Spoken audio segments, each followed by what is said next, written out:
Imagine chasing a dream at breakneck speed.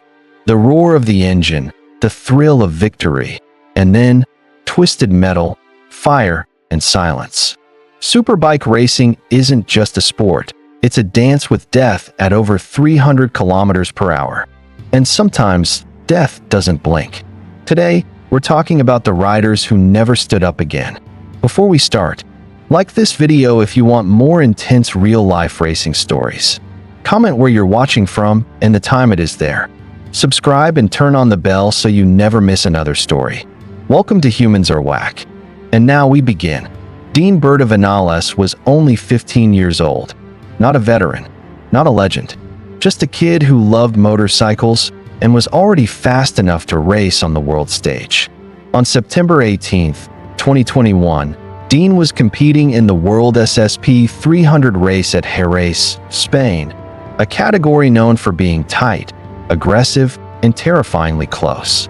If you've ever seen these races, you know the bikes run wheel to wheel, inches apart, at insane speeds. One mistake doesn't just affect you, it affects everyone behind you. Late in the race, in a crowded pack, Dean clipped another rider's bike. In a split second, his motorcycle snapped sideways and threw him violently onto the track. He slid directly into the racing line. And that's when the nightmare truly began. With bikes coming at full speed and nowhere to go, multiple riders ran over him before anyone could react. The race was stopped immediately. Medics rushed in. Helicopters were called. But the damage was already done. Berta Viñales died from massive trauma right there on the circuit. The paddock went silent. Riders were crying in their helmets. Simon Andrews was not a rookie. He was a veteran. A respected British road racer, a man who had spent years dancing with death at over 300 kilometers per hour on roads that were never designed for racing. He was known in the paddock as the Batman because of his black helmet and calm, fearless riding style. On May 15, 2014, Simon was racing at the Northwest 200 in Northern Ireland, one of the fastest and most dangerous road races in the world. This isn't a closed circuit. This is racing through villages, past houses, poles, walls, and curbs at insane speed. During the Superstock race, Simon was running at full pace when something went wrong. At over 160 miles per hour, he lost control and was thrown violently into the roadside barriers. The impact was catastrophic. He suffered massive head injuries and was immediately airlifted to the hospital. For days, fans and riders waited, prayed, hoped, but Simon never regained consciousness. He died 5 days later. What makes Simon's story even more haunting is this. He had survived years of dangerous racing, hundreds of close calls, thousands of miles at insane speed, and in the end, all it took was one corner. His death sent shockwaves through the road racing world and reignited the same old question. How many riders have to die before this is considered too dangerous? But the races continued, because in this world, stopping is harder than dying. Next is Dan, who was the kind of rider people called fearless. Not reckless, not stupid, just completely committed. He was one of the rising stars of the Isle of Man TT, the most dangerous race on Earth. A place where the track is made of public roads, and the barriers are stone walls, trees, and buildings. In 2018, Dan was having the best season of his life. He had just finished second in one race. He was fast, confident, pushing harder than ever. Then came practice for the Superbike race.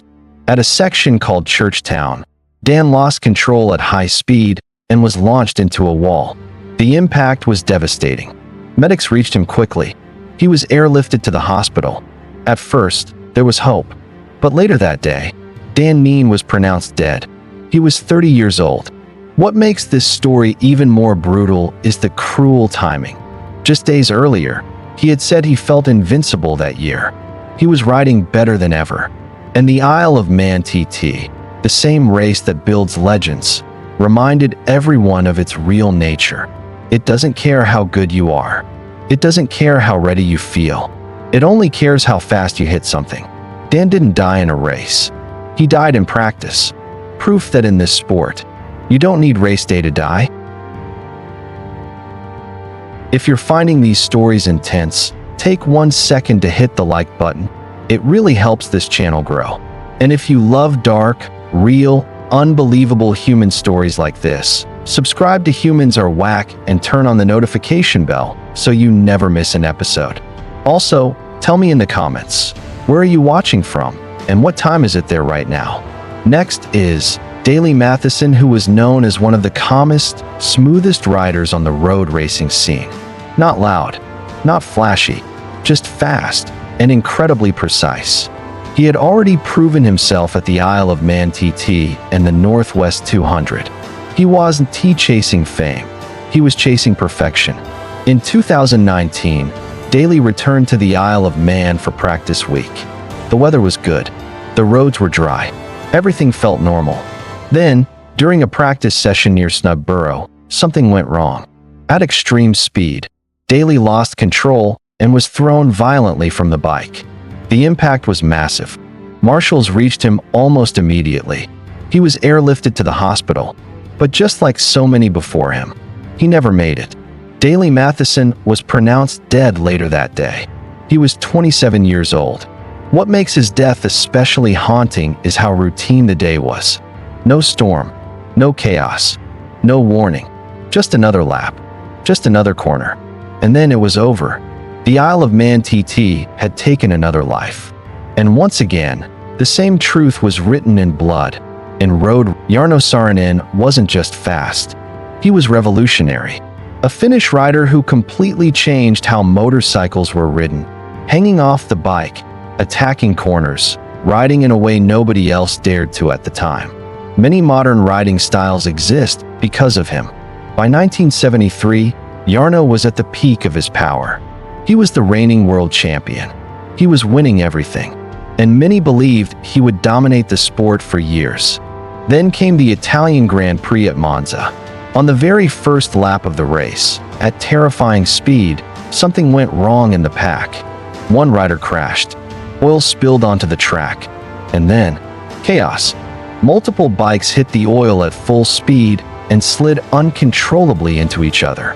Riders were thrown like rag dolls across the asphalt.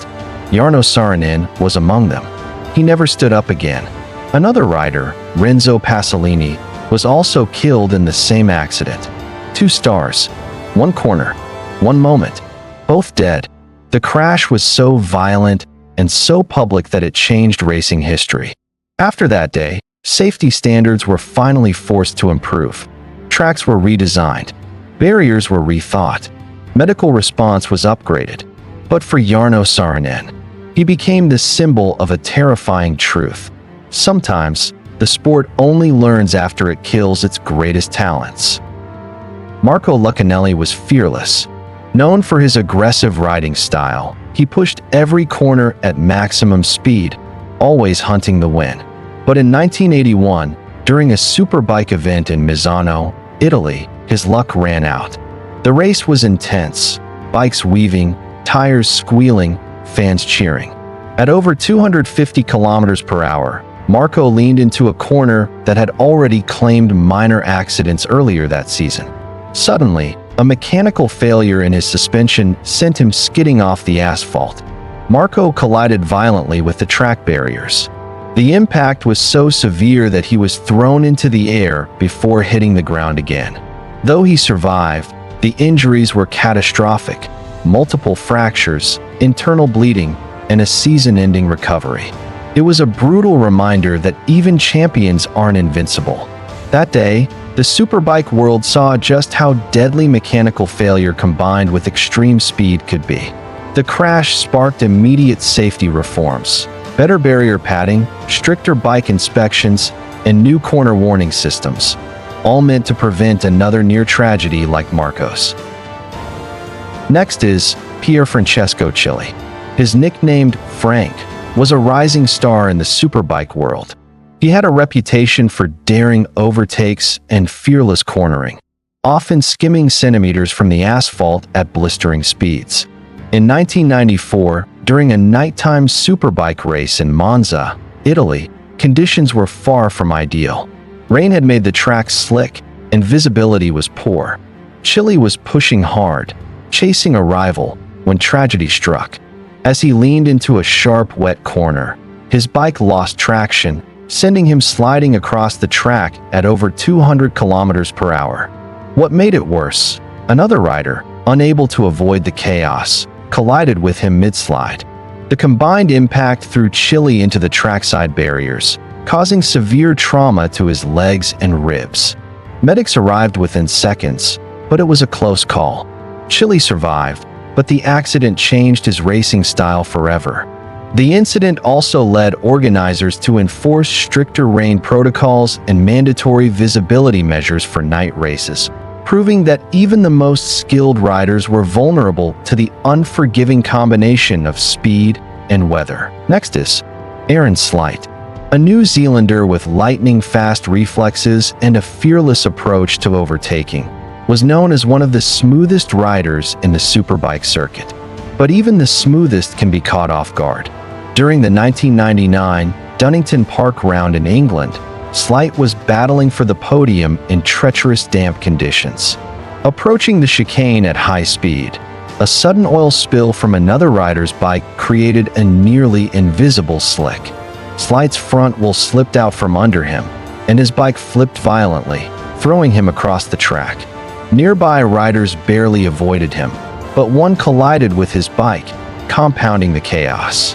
He suffered multiple fractures and a concussion, leaving the track in a critical state of emergency. This accident prompted a re-evaluation of track maintenance during races and the urgent need for immediate hazard communication systems, saving countless riders in the years that followed. It was a grim reminder. On the SBK circuit, Pier Francesco Chile, the Italian speed demon known for his daring passes and fearless cornering, faced one of the darkest days of his career at the 1997 Misano Superbike round. During a high-speed straight, Chile's bike suffered a catastrophic rear tire blowout. Traveling at over 280 kilometers per hour, he had almost no time to react.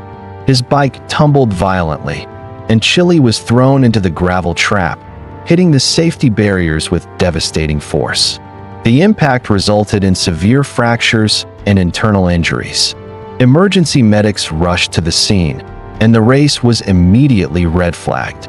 Chile survived, but the incident left him with months of rehabilitation and lingering fears every time he returned to the track.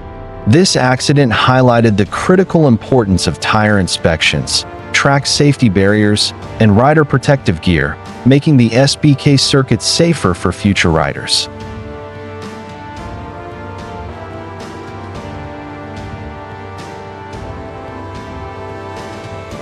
Craig Jones, the fearless Australian superbike rider, was known for his incredible skill in wet conditions and his ability to push machines to their absolute limits. During the 2008 Brands Hatch Superbike race, Craig was battling for a top position when a rival rider lost control in a slippery corner. Craig, unable to avoid the fallen bike, collided at high speed, and his body was struck by another rider's motorcycle seconds later. The impact was catastrophic. Despite immediate medical attention, Craig suffered fatal internal injuries on the track. The racing community was stunned, a young, talented rider gone in an instant. His death sent shockwaves through SBK, prompting renewed discussions about track design, corner safety, and emergency response times. Craig's legacy is remembered every time a rider pushes the limits of skill, courage, and speed, a haunting reminder of just how unforgiving motorcycle racing can be. The world of superbike racing is thrilling, fast, and unforgiving. Every twist of the throttle, every lean into a corner, carries risks that many of us can barely imagine. The riders we've remembered today, from Shinya Nakano to Craig Jones, were masters of their craft, fearless in the face of danger. Yet, even skill and courage aren't always enough against the raw, unpredictable power of speed. These stories are more than tragedies, they're lessons. They remind us that adrenaline comes with consequences, that passion can be perilous, and that even the most prepared can fall in a split second. Before you go, I want to hear from you. Where are you watching from, and what time is it right now? Drop it in the comments. I love seeing how far our humans our WAC community reaches. And don't forget to like this video, share it with someone who loves motorsports, subscribe to the channel, turn on the notification bell so you never miss our next intense story. Stay safe and never underestimate the speed.